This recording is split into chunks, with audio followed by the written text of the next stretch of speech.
For years, Apple has positioned itself as the company that arrives late to a technology wave, but perfects it. They did it with smartphones, with tablets, with wearables, even with wireless headphones. But when it comes to artificial intelligence, the story is suddenly different. While Google, OpenAI, Meta, and others race forward with breakthroughs every month, Apple seems to be slowing down, hesitating, or even quietly stepping back. So today, we're asking the big question: why does it feel like Apple just gave up on AI? To answer that, we need to look at how Apple thinks. Apple's entire brand is built around privacy, control, and refinement. They don't like unpredictable products. They don't ship features unless they feel polished, safe, and tightly integrated into the ecosystem. But generative AI, large language models, image generators, autonomous agents, these technologies are fundamentally messy.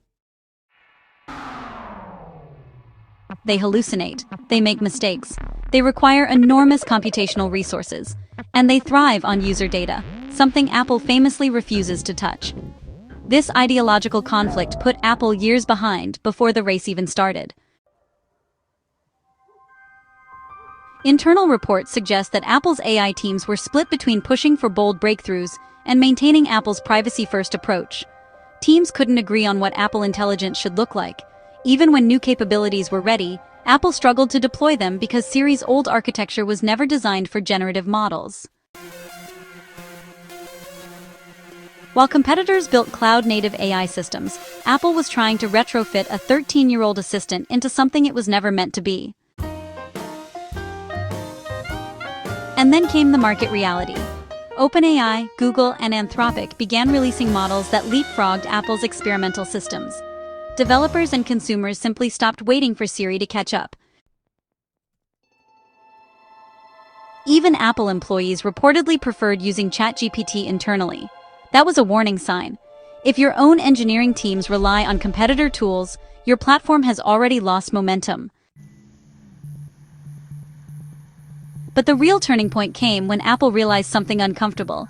They couldn't deliver cutting-edge AI while keeping everything private, on-device, and tightly controlled. So instead of fighting the tide, Apple pivoted. They partnered with OpenAI. They integrated external models into Apple Intelligence.